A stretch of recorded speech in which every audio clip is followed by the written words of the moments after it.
capítulo 12. João, capítulo 12. Vocês estão liberados, meninos. Obrigado, meninos, meninas, senhores, senhoras, senhoritos e senhoritas.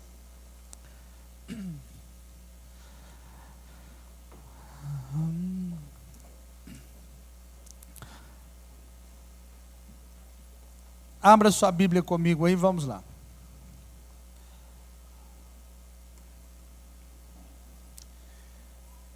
Essa palavra que eu vou ministrar para você hoje, normalmente é uma palavra a qual ela não é para a igreja especificamente, é uma palavra mais para liderança, para pastores, para líderes, mas eu quero te ensinar a abrir os seus olhos em relação a algumas coisas, as quais nós temos vivido nesse país. Eu quero te ajudar a crescer, eu quero ajudar você a ter um entendimento mais profundo das coisas espirituais. Então vamos lá.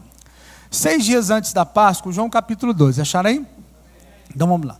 Jesus chegou a Betânia, onde vivia Lázaro, a quem ele ressuscitara dentre os mortos. Ofereceram-lhe ali um jantar, Marta servia e Lázaro estava entre os que se reclinavam à mesa com ele. Eu não sei se você já viu como funcionava a ceia. A mesa judaica, ela é em forma de U e as pessoas não ficam sentadas, elas ficam inclinadas, apoiando o braço assim na cabeça ou no pescoço, assim. Era diferente. Por isso que fala que João reclinava-se ao peito de Jesus, quer dizer que ele era a pessoa mais próxima, João o apóstolo. Não é aquela santa ceia que nós vemos naquele quadro, né? Que Jesus aqui no meio, um monte de apóstolo de cá, não. Aquilo não existe, gente. Aquilo é mito, tá? Amém? Estão aqui? Então tá bom. Então diz assim, versículo 3. Então Maria tomou uma libra de um nardo puro, um perfume muito caro, ungiu os pés de Jesus e os enxugou com seus cabelos. E toda a casa se encheu com a fragrância do perfume. Mas um dos discípulos, Judas Iscariotes, que mais tarde o trairia, objetou: por que não se vendeu este perfume por 300 denários e não se deu aos pobres? Ele disse isso não pelo cuidado que tivesse com os pobres, mas porque era ladrão. Tendo a bolsa, como um administrador que ele era, né, um tesoureiro do grupo, tendo a bolsa, tirava o que nela se lançava. Respondeu Jesus: deixai-a. Ela guardou este perfume para o dia do meu enterro. Vós sempre tereis os pobres convosco, mas a mim nem sempre tereis. Amém?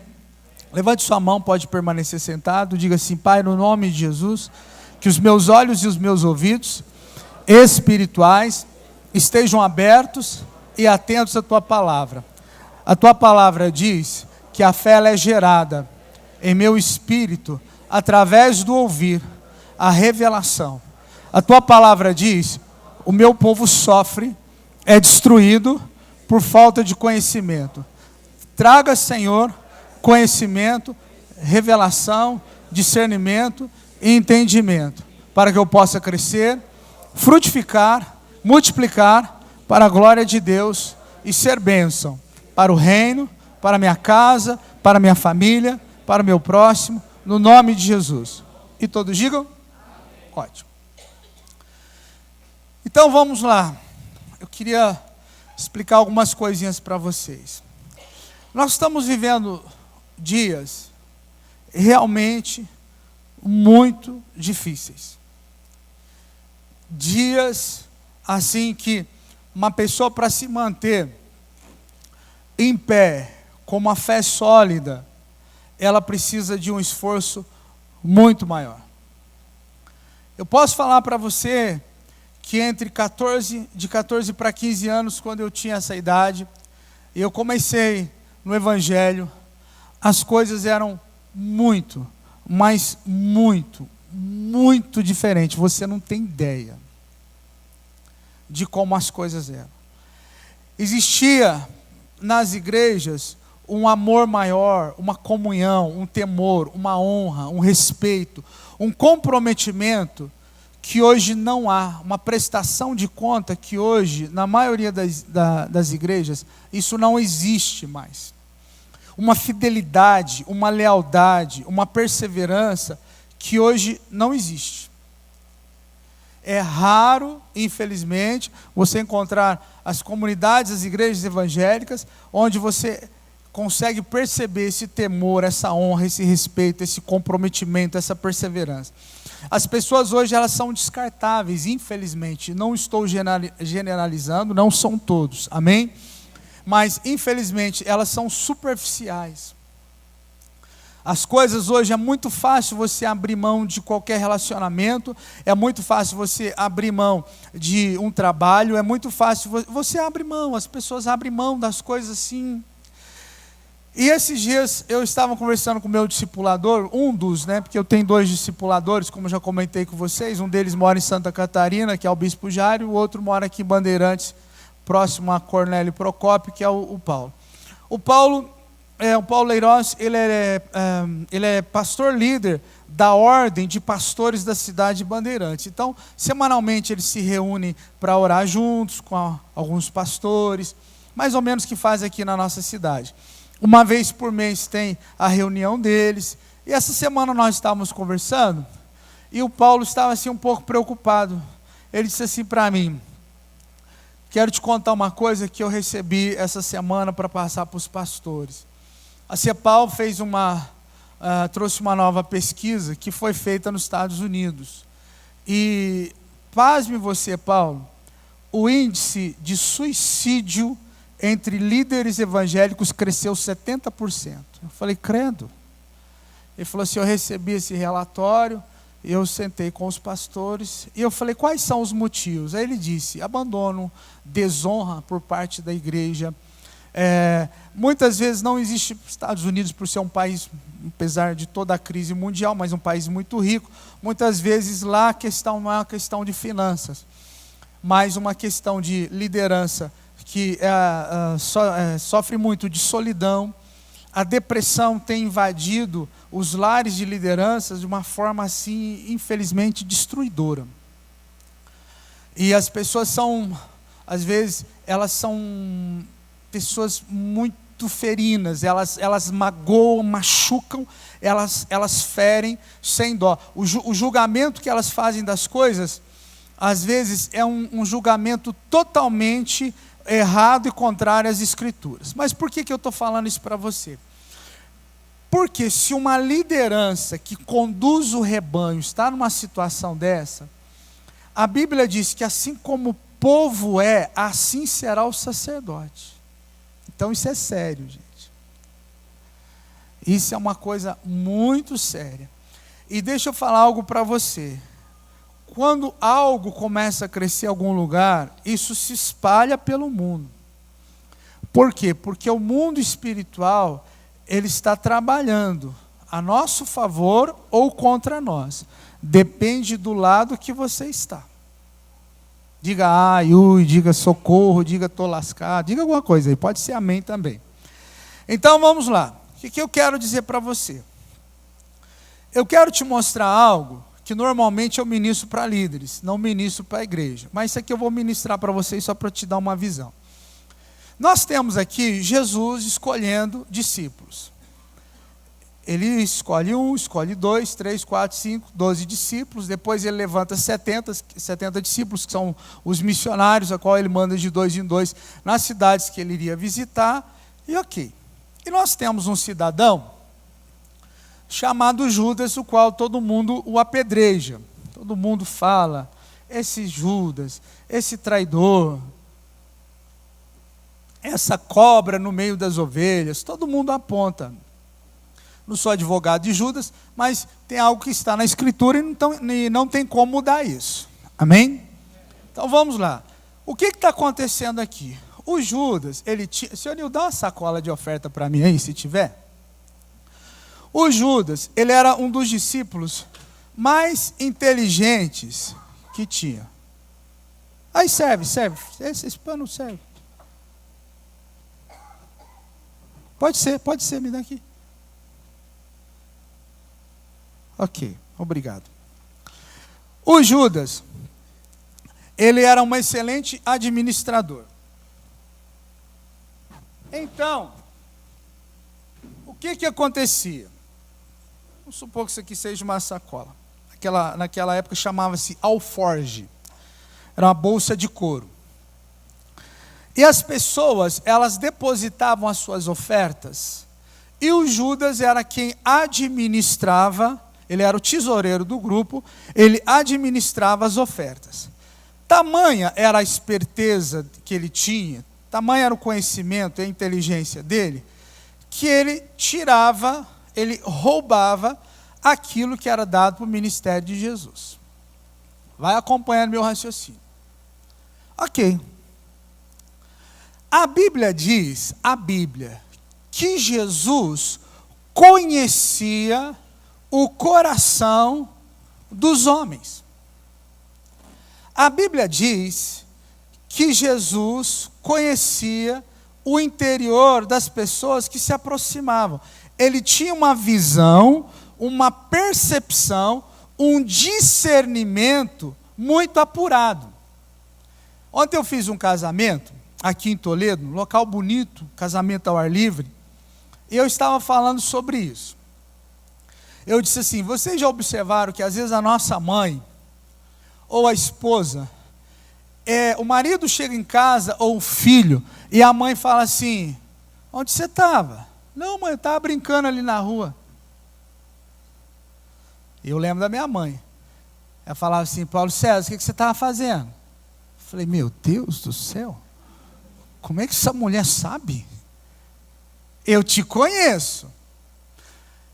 A mãe tem isso. Alguém já passou por essa situação? Não. Meu Deus.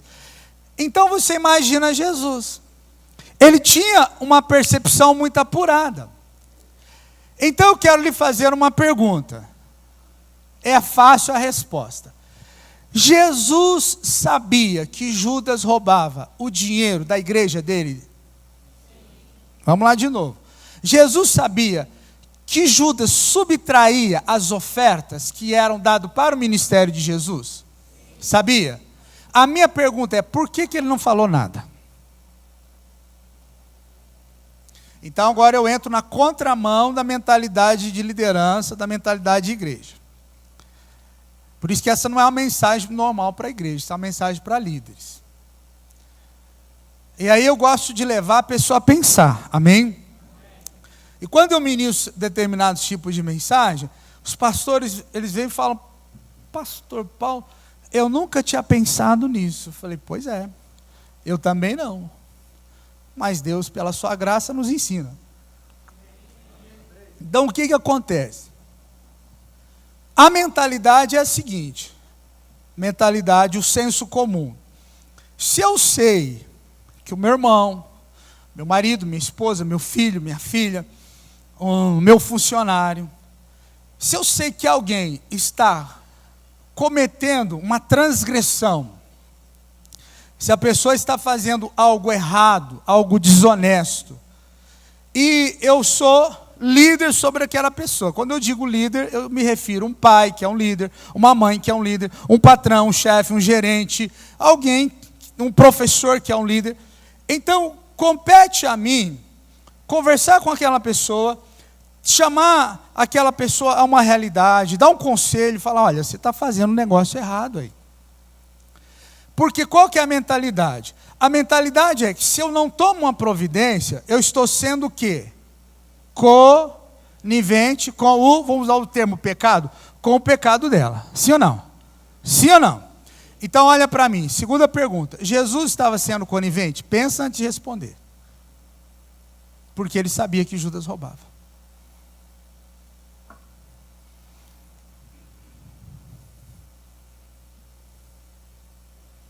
Se você sabe que uma pessoa está fazendo algo errado, e você não lhe chama atenção, você está sendo conivente com o pecado dela. O juízo, a repreensão e o cajado vai descer na mesma força sobre sua vida. E aí?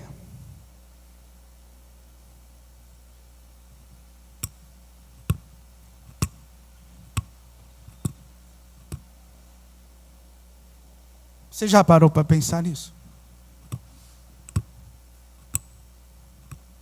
Por que ele não fez nada? A nossa mentalidade, seres humanos, a nossa mentalidade Não de todos, amém? Mas da grande maioria.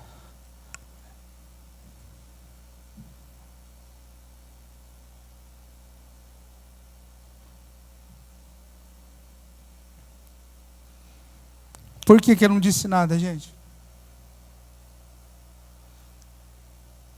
Quer dizer então que as pessoas vinham, ofertavam no ministério de Jesus. Imagina você lá, com sacrifício, com trabalho, as coisas difíceis da época, não tinha toda a tecnologia que nós temos hoje. E o cidadão que cuidava da tesouraria, ele simplesmente pegava a moeda que eu lancei lá, que eu dei para o ministério de Jesus, e o filho do capeta, chamado Judas, usava para outra coisa, e Jesus sabia, não falava nada. Já parou para pensar nisso?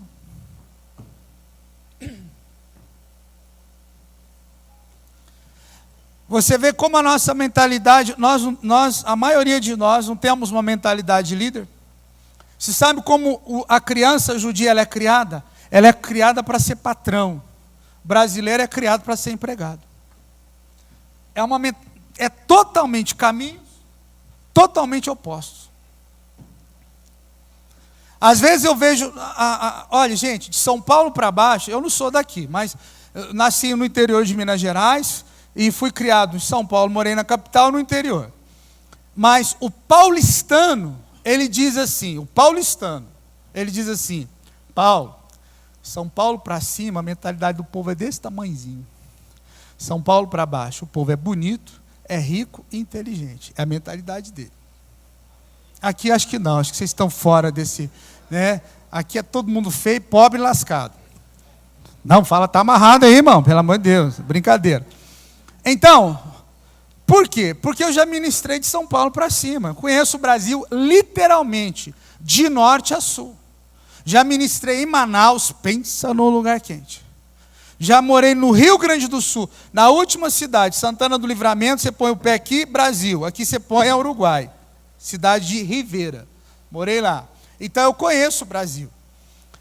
Então veja só, se de São Paulo para baixo, Paraná, Santa Catarina, Rio Grande do Sul, o povo é considerado como um povo inteligente, um povo bonito, um povo que tem instrução. Só que muitas vezes a gente fala assim, olha, você vai ser um líder de célula, você vai discipular, vai lá e faz uma oração para uma pessoa que está no hospital, a pessoa... Eu acho que sim. Mas pastor, eu não sei fazer isso. Então você imagina as pessoas que são menos, né? Instituídas de conhecimento. Eu vejo, infelizmente, é uma questão cultural, as pessoas elas não pensam, elas não raciocinam, elas não perguntam. E na questão ainda, vou usar um termo que eu não gosto, questão religiosa, é pior ainda. Elas engolem qualquer tipo de mensagem. Eu sou crítico, eu sou seletivo nas minhas mensagens. São poucos pastores brasileiros que eu ouço, a maioria eu escuto pastores de grandes igrejas espalhadas por esse mundo. Aprender o idioma me ajudou muito, isso foi bênção para a minha vida. São poucos pastores. A minha cidade, onde eu não nasci, mas onde eu cresci, e onde eu trabalhei muitos anos com sapato, chamado Franca. Tem um pastor, e eu posso falar porque está no YouTube. E esse pastor é um homem de Deus, chamado Paulo Júnior. O Paulo Júnior começou o ministério dele muito bem, ministrando, falando. Agora, ele partiu por um lado. Ele começou a criticar os pastores brasileiros e ele começou a dar nomes. Porque o Silas Malafaia, porque o Edir Macedo, porque o R.R. Soares. E foi falando, porque o Valdemiro não sei das quantas. Olha, irmãos, eu quero que você entenda uma coisa. Nós não fomos chamados para julgar as pessoas. Amém? Onde o senhor quer chegar? Espere um pouquinho. Judas estava ao lado de Jesus. E eu não estou aprovando o pecado de ninguém. Estou sendo claro? Sou responsável pelo que eu falo. Por isso que meus cultos são gravados. Ah, o senhor disse isso, então vamos ver lá.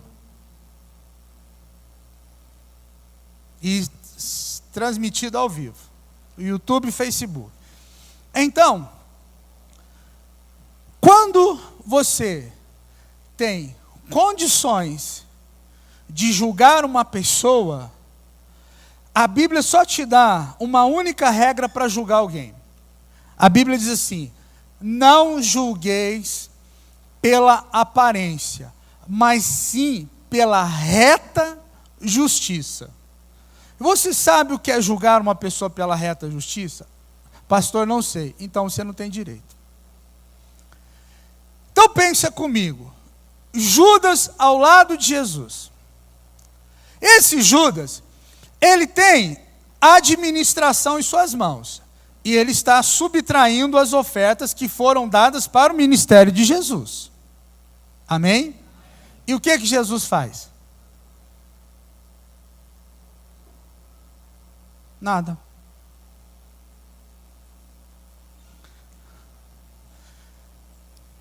Eu quero que você entenda o meu pensamento.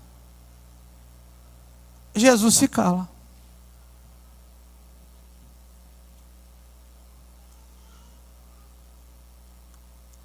E aí? Para e pensa.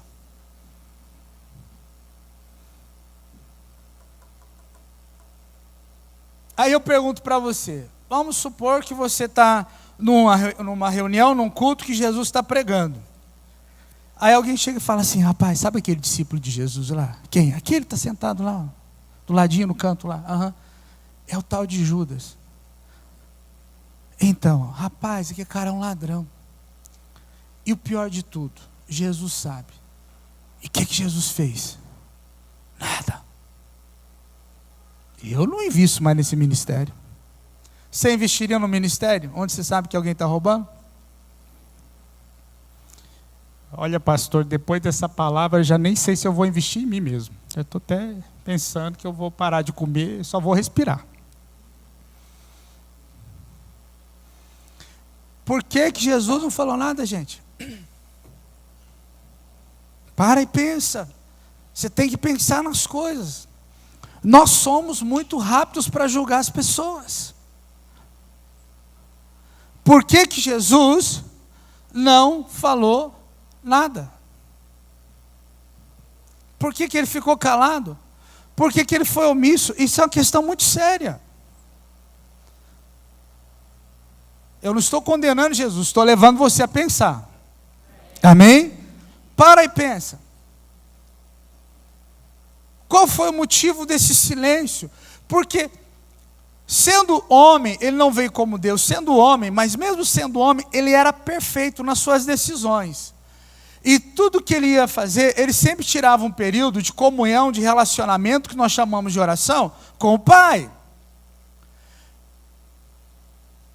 E o Pai trazia ao coração dele, o Espírito Santo trazia a revelação do que ele deveria fazer, dos milagres que deveria operar, das repreensões, da palavra, da mensagem, de tudo, trazia. Então ele estava consciente. Ele não estava sendo, de forma alguma, omisso. Então, vamos pensar por que Jesus não tomou nenhuma providência. Para e pensa, isso aí eu quero abrir os seus olhos. Por quê? Porque muitas vezes nós, líderes, e nós, igreja, e nós, povo evangélico, nós queremos separar o joio do trigo, sendo que isso não é missão nossa. A missão de separar o joio do trigo foi dada, por incrível que pareça, aos anjos. Você pode ler que a Bíblia diz que os anjos de Deus, vão ter a missão de separar quem é trigo, ou seja, quem tem relacionamento, aliança, comprometimento com Deus, e quem é joio, só aparência, mas no fundo, não tem relacionamento com Deus. E a Bíblia diz que os anjos, eles têm, dada por Deus, essa capacidade de separar o que é joio e trigo. Amém? Então diga para quem está do seu lado, você não tem. Por quê? Porque você não sabe a situação que a pessoa está vivendo. Então, o que Jesus estava fazendo aqui? Então vamos lá. Existem duas coisas importantes que nós precisamos entender. Eu vou dando a palavra e vou baseando, mostrando para você a base bíblica. Primeiro, existe aquilo que nós chamamos de pecado contra Deus. Diga aí. Ótimo. O que é um pecado? Um pecado, eu não sei se você já teve a oportunidade de atirar. Quando eu fui militar, lá em São Paulo, nós íamos para o estande de tiro, pegava o fuzil e tinha um alvo. E olha, irmão, modéstia à parte, eu era ruim. Então, nós tínhamos um alvo, o sargento, nos dava toda a instrução, preparação, aquela coisa toda, e a gente tinha que acertar aquele alvo. Eram poucos que conseguiam acertar. Realmente eram poucos. Ok. O pecado significa que você tem um alvo, porém você não o acerta. Então existe um alvo. Diga alvo. Diga projeto. Diga plano. Como é que as pessoas chamam isso? De sonho. Ah, eu tenho um sonho. Então ele tem um alvo, tem um projeto, ele tem um plano. E quando você não acerta esse alvo, você errou. Biblicamente, teologicamente, você pecou. Segundo significado de pecado. Pecado significa que existe uma lei, uma regra, e você quebra essa regra, essa lei. No caso, a Bíblia. E toda vez que eu ou você quebramos uma lei, uma regra que Deus estabeleceu, nós seremos penalizados por Deus, nem sempre. E eu vou te explicar por quê. Então, pecar significa quebrar as leis, as regras, os estatutos de Deus, ou errar o alvo, o propósito, o sonho de Deus para a minha vida. Até aí tudo bem? Ok. Só que também eu peco contra o meu irmão, o meu próximo. Aqui nós temos um outro problema. E o que acontece com a fé evangélica? O que acontece com a fé cristã? Então a pessoa, ela vivia lá no mundo, ou bebendo, fumando, enfim, ou então não, pessoa honesta, trabalhadora, mas um dia ela se encontrou com Jesus. Ela se encontrou com Jesus, aceitou Jesus, se batizou nas águas, ela foi pelo encontro, participou do seminário de finanças, participou do congresso, não sei o quê, e tinha um culto especial aqui na igreja, ela veio. Esse dia eu estava me lembrando das pessoas que pisaram nesse púlpito aqui. Eu estava lembrando daquele pastor que veio da Itália. Quem estava aqui quando aquele pastor veio da Itália? O pastor italiano, veio e ministrou aqui. Aquele outro que veio da Uganda, quem lembra dele? Eu fui lembrando os pastores que pisaram nesse altar, que ministraram tantas coisas boas para a gente, eu aprendi tanto com esses pastores. Isso é experiência para nós. E aí você vem para o Evangelho, você ouve o pastor Paulo, você ouve os líderes da igreja, você ouve os professores da igreja, você ouve o seu discipulador, você ouve os pastores que vêm aqui ministrar, homens de Deus, mulheres de Deus, congressos, seminários, eventos, não sei o quê. Isso vai trazendo para você crescimento, maturidade e glória a Deus. Beleza. Mas, mesmo sendo cristão, isso não é desculpa, mas é uma realidade, você não deixa de pecar. O que acontece é que você vai amadurecendo, melhorando, e você começa a administrar melhor a sua vida. Ok, mas não deixa de pecar. E aí você, por exemplo, trabalhou numa empresa, vou dar um exemplo, 12 anos, 15 anos, 8 anos. E nesse período, só um exemplo aqui, amém, gente? Nesse período você não tinha princípios cristãos, você queria, a lei de Gerson, ou obter vantagem, ou ter vantagem em tudo. Você viajava, estou inventando aqui uma historinha, mas coisas que eu já vi. Chegava num restaurante, você fez uma refeição e deu R$18. Aí você fala assim para a moça do caixa, o rapaz, quanto que dá para colocar aqui? Dá para colocar uns 35, 40. Então põe 40 para mim aí. Quem já viu alguém fazer isso? Eu já vi, muitas vezes. Até em aeroporto. E aí, você naquele período de 8 anos que você trabalhou para o seu patrão, você teve um lucro desonesto. Quantos estão me entendendo? Ok. Aí você veio para o Evangelho.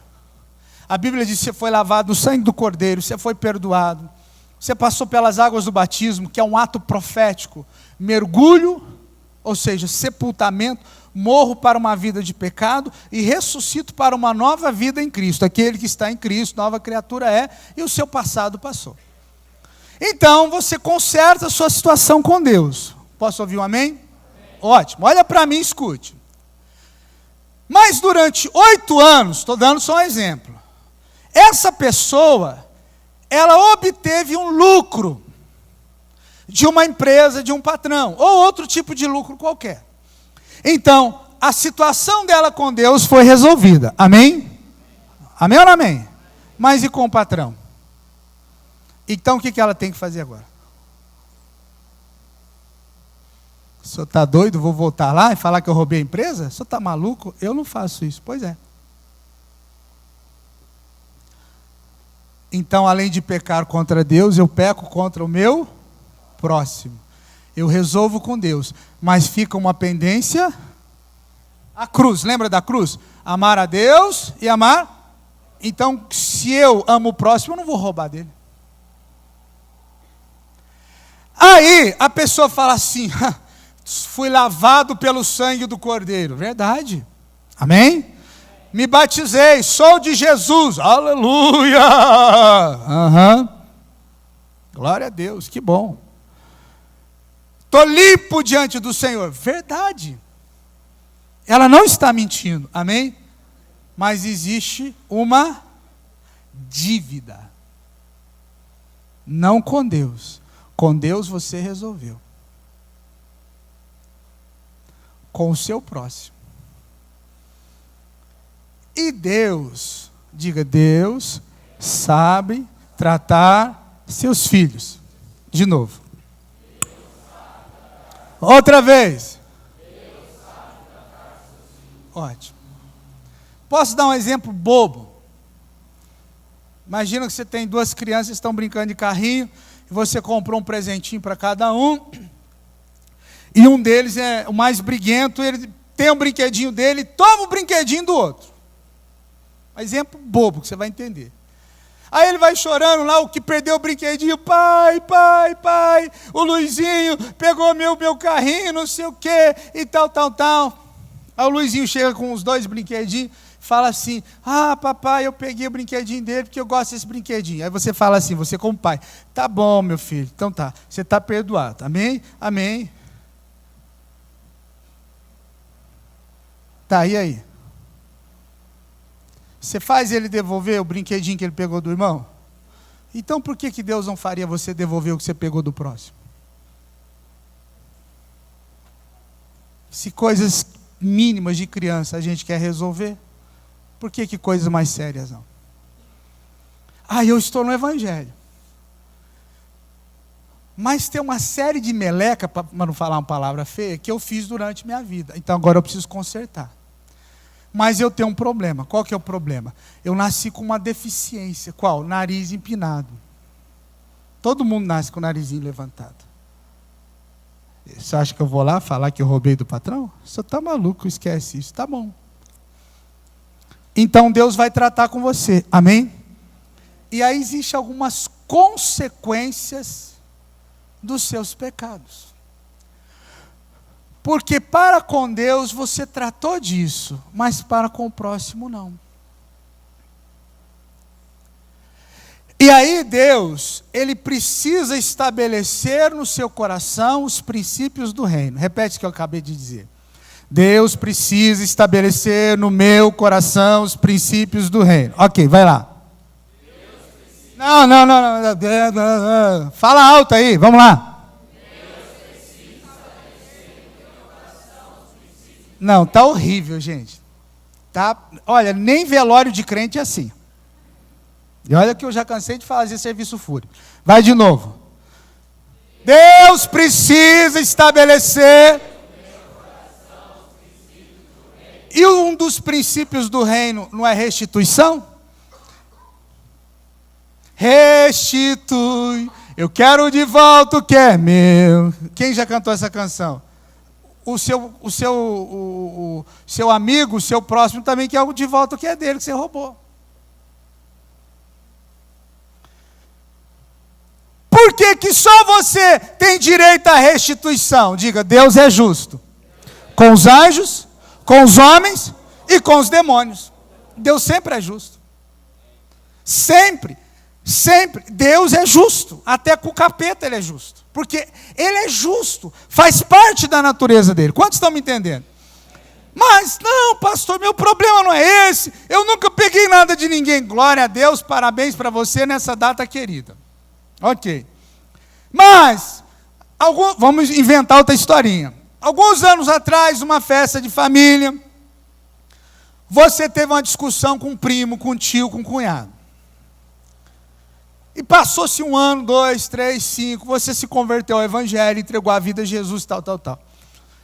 Mas depois de 8 anos dessa situação, 5 anos no Evangelho, tem lá um aniversário da avó.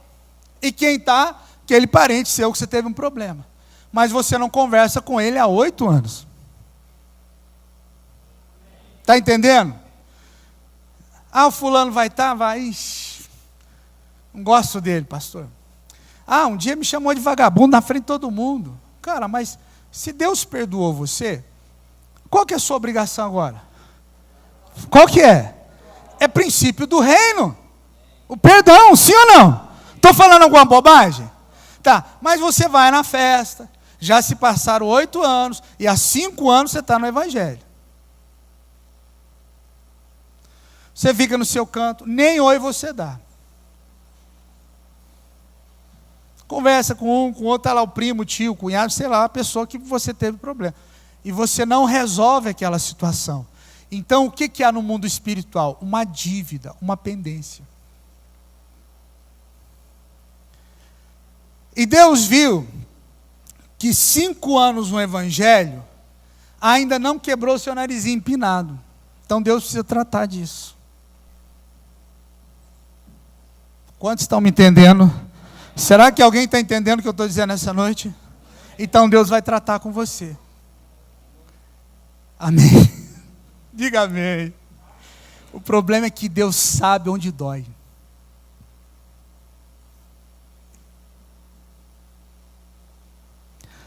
E aí Deus vai começar a te ensinar algumas lições. E aí você vai trabalhar numa empresa e tem um chefe lá que ele é o demônio vestido de chefe. E você fala, pastor, nunca orei tanto na vida pela empresa. Eu já chego de manhã assim, está amarrado, está amarrado, está amarrado, está amarrado, está repreendido. O nome de Jesus tem poder, o sangue também, que o anjo do Senhor... Pois é, Deus está tratando.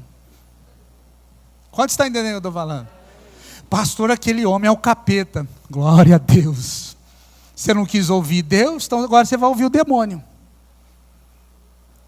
Porque tem pessoa que ela, às vezes, ela precisa ter uma experiência. Deixa eu te contar um caso que aconteceu em Belo Horizonte. Numa mesa de bar, tinha uma galera tomando cerveja, cachaça, E eles rindo, um contava a história, e começou não sei o quê, e tal. Aí um rapaz começou a contar uma história dessas tenebrosas. Rapaz, uma vez aconteceu um negócio assim, não sei o quê. Rapaz, o meu primo viu o demônio, e não sei o quê. Rapaz, que demônio o quê? O outro começou a rir, que demônio o quê? O capeta, eu dou na cara dele, rapaz. Você acha que eu acredito em demônio? Já viu esse cara valentão? Tá. Vai escutando. E aí não sei o que, rapaz, isso é bobagem, isso não existe não, capeta. Você acha que o capeta, rapaz, manda o capeta vir falar comigo que ele vai ver quem é homem, eu só é macho. E mineiro, gente, pensa, mineiro é um povo, eu sou mineiro, mineiro é macho. Por que vocês estão rindo? Você acha que só gaúcho é macho? Mas que barbaridade, tia. Aí, né, irmãos, depois de muitas cachaças, cerveja, bexiga cheia, o cidadão, isso foi real. O cidadão vai no banheiro, está utilizando um banheiro, e ele vai lavar as mãos. Quando ele levanta a cabeça e ele olha no espelho, vem uma mão, mas dá na cara dele. Pá! Ele olha para um lado, não vê ninguém. Ele assustado, né? Ele falou, meu Deus, é o senhor? Não pode ser. E ele, ali, assustado assim, né? Ele olha para um lado. Quando ele olha para o outro, pá na cara dele. Ele saiu correndo, arrumando as calças, enxugando a mão. Domingo de manhã, ele estava na igreja Batista Lagoinha entregando a vida a Jesus, porque apanhou do capeta. Pastor Cote contou esse caso. Existem pessoas, você não quer que Deus te trate? Não. Então o capeta vai cuidar de você. Que isso, pastor? Está amarrado? Pois é. Eu prefiro Deus tratar comigo. Eu prefiro que Deus me ensine. Eu prefiro que Deus me instrua. Eu prefiro. O que acontece conosco muitas vezes? Nós entregamos a vida a Jesus, nós nos batizamos, mas nós ainda temos algumas dificuldades. Eu estava falando ontem no casamento que eu fiz, algumas coisinhas assim, que o homem às vezes, ele tem uma mentalidade diferente de amor em relação à mulher. Você vê, por exemplo, que a Bíblia diz que o homem deve amar a sua mulher, mas não manda a mulher amar o homem. Por quê? Porque para a mulher isso já é natural dela. Você faz aqui uma apresentação das crianças, eu sou pior que... Irmão, eu sou terrível. Eu sou muito observador. Mulher que fala, nossa, que linda, a mulher vê o sapato, vê a meia, vê o brinco, vê tudo, né? Aí você faz a apresentação das crianças aqui, aí sobe aquela criancinha que é bem sapeca, bem pimentinha, ela fala assim, oi mamãe, ela, ai que linda minha filha. Agora a apresentação do Dia dos Pais. Oi pai! Se ajeita aí menino, presta atenção. Você vai apresentar, vai cantar, fica quieto Joãozinho. Você já viu que é diferente, né? Ou eu estou errado? Você sabe que é assim. Mas a Bíblia diz que ao homem compete amar. Por quê? E por que não manda a mulher amar? A Bíblia diz que a mulher deve estar submissa, ou seja, debaixo da missão, do sonho, do alvo, do projeto do marido. Mas não manda ela amar. Por quê? Porque ela já é uma amante por natureza. Ela já ama. É assim que funciona. E ao homem, manda ele amar. Por quê? Porque o homem não sabe o que é amor. O homem tem uma mentalidade de amor que ela está certa, porém não está completa. A mentalidade de amor do homem é o seguinte: eu levanto 6 da manhã todo dia, eu trabalho o dia inteiro para vocês comer, eu chego em casa cansado e vocês nessa gritaria, nessa brincalhada, não é possível. Então para ele o que é amar? Chegar em casa e dar a provisão para a família. Isso é uma expressão de amor. Amém? Não está errado, mas não está completo. Por quê? Porque o homem normalmente ele não conhece as 5 linguagens do que é amor. A mulher conhece. O homem não. E por que o senhor está falando isso, pastor? Pelo seguinte: a forma de um homem maduro, de uma mulher interpretar a vida é muito diferente. E a forma de uma pessoa interpretar as questões de Deus depende muito da maturidade que ela tem. Então, você pega um texto como esse aqui e você lê que Judas, ele está roubando a oferta que o povo dava para o ministério de Jesus. E você fala assim, mas por quê? A minha pergunta é, da mesma forma que eu lhe pergunto como você interpreta o amor, eu pergunto, como é que você interpreta essa situação aqui? Então eu vou explicar para você poder entender. Quando Deus, Ele nos dá algo, Ele sabe que aquilo que Ele nos deu, nós vamos cometer alguns erros, algumas falhas. Então Deus, Ele espera, Ele dá um tempo. Por quê? Porque se a pessoa não mudar, não é que Deus vá castigá-la, mas Deus vai tratar com ela. E algumas situações, quem vai tratar com essa pessoa, escute isso, não é Deus, é o próximo. Explica melhor, então vamos lá. Eu vou te contar um testemunho de um rapaz que eu achei muito interessante. Ele falou assim, pastor, eu me endividei, eu não sei se foi com carro, não sei o que foi. E a dívida chegou no banco a mais ou menos, acho que 17 mil, se eu não estou enganado. E cada vez, ele contando, né? Cada vez que eu vinha no culto, e o senhor falava sobre questão financeira, sobre dever, pastor, eu saía daqui às vezes até triste. Porque eu não tinha condições de resolver aquele problema. E durante, escute isso, 3 anos, eu orando, ligando na financeira, negociando, renegociando, não tinha jeito. E o senhor, durante esses 3 anos, o senhor não me tirou da liderança que eu estava, cuidando de pessoas. O senhor não me tirou das orações no monte. Ele foi contando para mim. O senhor não me tirou dali. O senhor sempre me apoiou, me instruiu. Só que eu estava com o nome sujo. E aí, às vezes, eu ficava até com vergonha. Aconteceu um fato uma vez, que eu estava aqui na Martione, e eu estava comendo pizza com o pessoal. E aí chegou as pessoas que me conheciam. E pessoas que sabiam que eu estava endividado, com o nome no Serasa, CEPROC, até na lista negra do demônio no inferno. E as pessoas olharam para mim, e eu me senti condenado. Já aconteceu isso com você? Você está passando por um problema, alguém chega e te olha, de cima a embaixo, já julga e bate o martelo. Só que às vezes a pessoa não sabia que eu estava ali, porque alguém falou, não rapaz, vamos, eu pago para você, eu estou te convidando, rapaz, eu pago. Eu estava ali até assim, sabe, constrangido. Beleza. E durante esse período de 3 anos, eu fui orando, eu chorava diante de Deus, eu me sentia incomodado aqui na igreja, o senhor pregava os princípios, falava que dívida é pacto espiritual, o senhor mostrava e tal, ministrava, mas eu estava com o nome sujo, mas o senhor não tirou minhas funções. Verdade. Você colocaria alguém para ministrar numa célula que está com o nome sujo? Você teria um discipulador que está devendo, vou usar o termo popular, o senso comum, para Deus e todo mundo, para ser o seu discipulador? Você teria um discipulador assim? Eu não, mas Jesus teve um discípulo ladrão.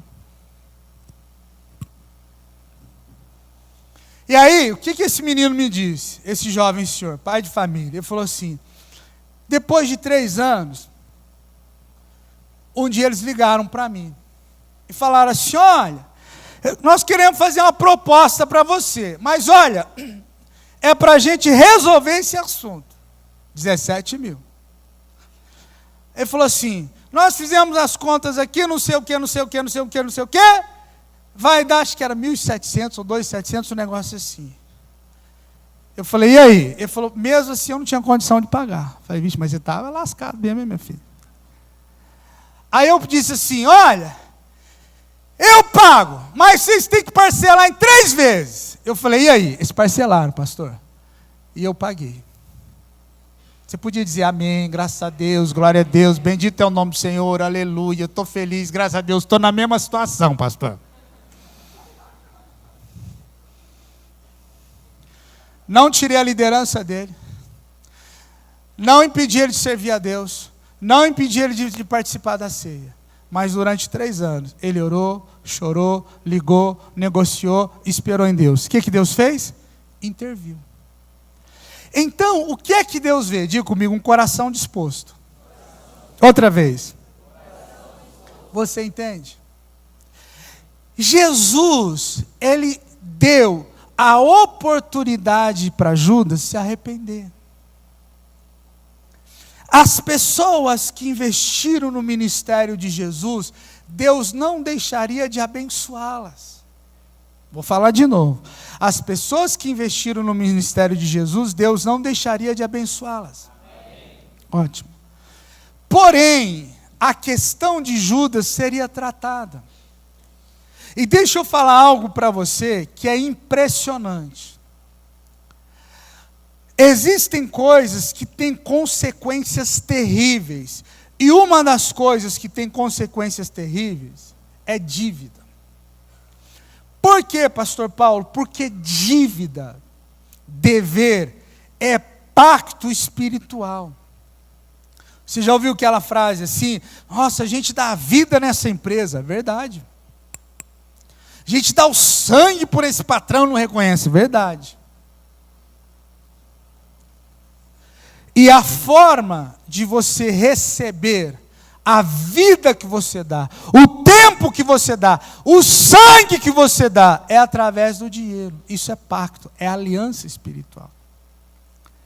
E quando você recebe isso, o seu salário, e você separa os seus tributos ao Senhor, e você devolve no templo, na igreja a qual você pertence, pode ser qualquer igreja A, B, C ou até Z, você está dizendo assim, eu conquistei isso por causa da tua graça, do teu favor, da sabedoria que o Senhor me deu, da inteligência que o Senhor me deu, da oportunidade. Eu estou devolvendo ao Senhor porque eu sou grato. Amém? O que Deus faz? Deus abençoa a sua vida. É assim que as coisas funcionam. E o mundo espiritual, você fica livre. Agora, quando você está endividado, e existem pessoas que estão nessa situação, e eu quero falar que dívida também não é só questão financeira. Dívida é você resolver um assunto mal resolvido. Quando você está endividado e você consegue resolver aquela situação, qual é a palavra que nós falamos semana passada que nós sentimos? Um alívio. Por que você sente esse alívio?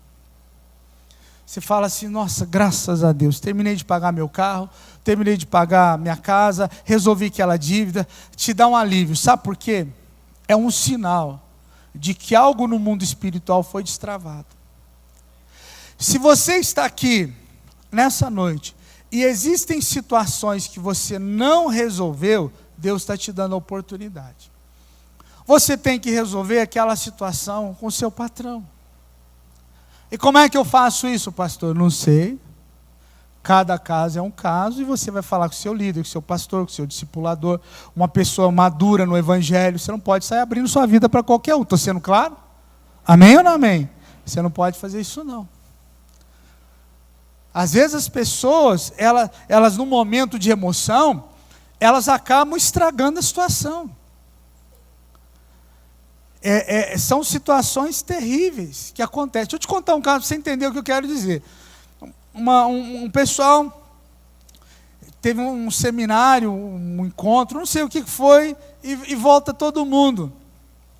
Mais ou menos como um encontro com Deus que a gente faz, que as pessoas testemunham, né? Aí uma senhora, ela e o marido tinham se separado e tal, o marido até casou com outra pessoa, e estavam lá na mesma igreja, o marido, ex-marido com outra pessoa e tal, e não sei o quê. E aí a mulher veio, essa ex-esposa e tal, e ela testemunhou: eu quero dizer para vocês que eu passei por isso, me separei do meu marido e tal, e eu quero dizer para você, João, e o João sentado com a mulher dele, que eu te perdoo, tudo que você fez comigo, também quero que você me perdoe, eu quero dizer que eu ainda amo você. Acabou com o culto, né? Você entende? A pessoa, às vezes, ela está ali empolgada, emocionada e tal. Imagina o cara, irmão, e a mulher do cara. Imagina, você sabe que mulher terrível, irmão? Todo respeito. Você entendeu? A mulher deve ter olhado para ela, deve ter saído daquele raio laser do super-homem. Fulminou ela ali. Ou pelo menos no pensamento. Então a gente não resolve as coisas assim. A gente resolve com quem é maduro. Nós resolvemos as coisas com quem é maduro. Chama um pastor, um líder, pede uma ajuda. Pastor, como é que eu faço para resolver a situação? Um líder maduro, como é que eu faço para resolver esse problema financeiro, esse problema que eu tenho com o meu parente, tal. Por quê? Porque se você não quiser resolver, escute o que eu vou falar para você. Romanos fala sobre isso. Diz assim: o salário do pecado, o salário, o pagamento de quebrar a lei de Deus, a palavra de Deus, o salário do pecado é o quê? A morte. Então, o que eu quero dizer? Não somente uma morte física prematura, porque o inimigo vai reivindicar isso, mas as suas finanças podem morrer. A sua vida espiritual, ela pode secar. O seu ânimo, a sua fé, a sua motivação, ela pode morrer. Por quê? Por questões que não foram resolvidas. Vou falar de novo. Por questões que não foram resolvidas. Você consegue entender isso? Sim ou não? Então, o que eu preciso fazer? Eu não posso julgar as pessoas, eu preciso orar por elas. Porque se Jesus deu oportunidade de arrependimento para Judas, Jesus, quem sou eu para não dar oportunidade de arrependimento para o meu parente, meu familiar, meu irmão, meu próximo? Entende o que eu estou falando? Então não posso julgar. Isso não é questão de omissão. Isso não é questão de você ser conivente com o pecado da pessoa. Isso é questão de amor, de misericórdia, e você apoiar a pessoa, ajudar a pessoa a sair daquele pecado, a sair daquela situação. Entende o que eu estou falando, sim ou não? Consegue compreender? Se você conseguir entender isso, as coisas vão ficar mais fáceis. Em vez de condenar, apontar o dedo, tentar resolver as coisas do seu modo, você vai resolver as coisas com amor, com perdão, com carinho, com graça, estendendo a mão, ajudando e não condenando as pessoas. Gente, é muito fácil apontar o dedo e condenar. É muito fácil a gente apontar o dedo e ficar ali machucando, ferindo, ofendendo, magoando, entristecendo. Fecha sua Bíblia, eu vou encerrar. Os meninos já podem subir aqui. Eu estava conversando com um pastor, nos congressos que eu ministro às vezes, e ele chamou a esposa, nós entramos na sala, no escritório, era uma igreja, e haviam vários pastores ali, e eu ministrei uma palavra, foi um congresso de acho que sexta-noite, sábado, tarde, noite, domingo, alguma coisa assim, domingo de manhã, não sei. Eu tinha 2 ministrações para fazer. Esse pastor, pensa num cara gente boa, muito amigo também do pastor Amarildo, meu amigo lá do Rio de Janeiro.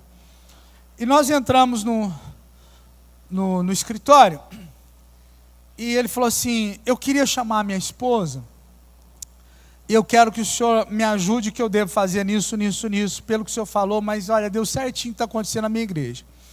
Eu conhecia, mas não sabia da situação. Ele chamou a esposa. Eu tive um período ali com eles conversando, talvez 40 minutos, 50 minutos, e ele falou assim: pastor, minha esposa está com depressão. E ela lá sentada, tal. E o que está acontecendo? Ele falou assim para mim: as pessoas da igreja não sabem o que é honra, aquilo que o senhor ministrou hoje, tal, tal, tal. E eu queria que o senhor fosse até na minha igreja ministrar, falar sobre isso. Tá bom, mas vamos por parte. Qual que é o problema? Aí a mulher, a esposa, falou assim: pastor, imagina assim, nós temos uma igreja, acho que 200 membros, não sei, e um membro da igreja, muito conhecido, muito influente na igreja, tem o aniversário do filho, da filha. Ele convida o nosso copastor, os nossos pastores auxiliares, nossa liderança, convida as pessoas da igreja, não convidou meu marido, que é o pastor titular da igreja, não convidou a mim, não convidou meus filhos. Tá. Aí as pessoas chegam no aniversário, vê um monte de gente da igreja, e perguntam para o cidadão: ué, cadê o pastor? Não veio, mas ninguém dá explicação por que nós não fomos. Pastor, ontem teve o aniversário do fulano, nossa, estava tão bom o churrasco lá e tal, tal, tal. Por que o senhor não foi? O que você acha que o pastor tinha que falar? Presta atenção na situação. Se ele falar assim: eu não fui convidado, ele vai gerar um problema? Com certeza. Se ele desconversar: não, ontem eu estava ocupado e saí e tal, tal, tal. Se ele dá uma desculpa, qual que é o problema?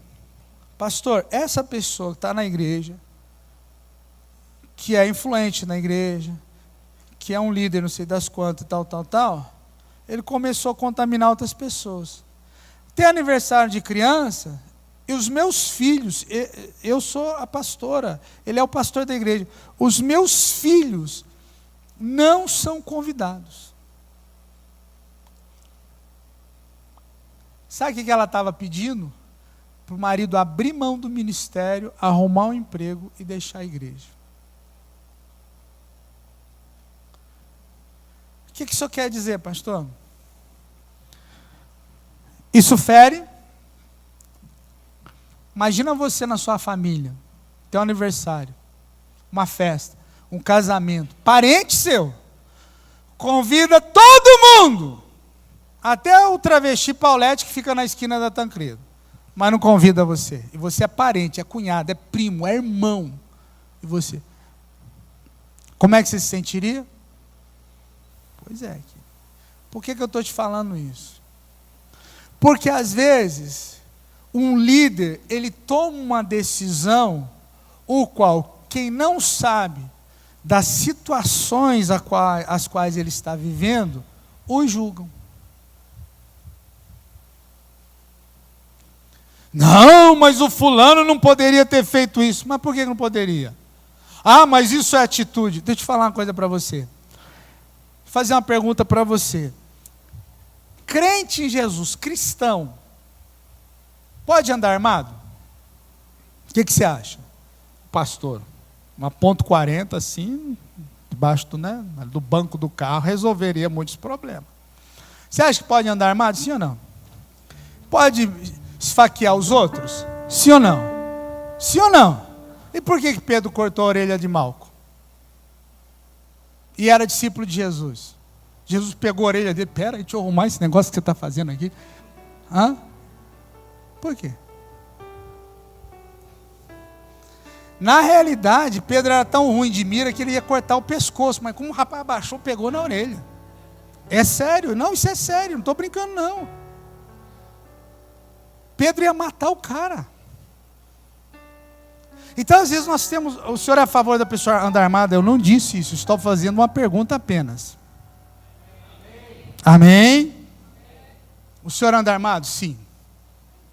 Aqui. Calibre 66. Então, o que acontece? Nós somos rápidos para julgar as pessoas. Muito rápidos. Olha, querido, não me entenda mal, pelo amor de Jesus Cristo. Eu estou contando situações para você, as quais nós fazemos um julgamento errado. Eu estou mostrando situações aqui na Bíblia para você parar e pensar.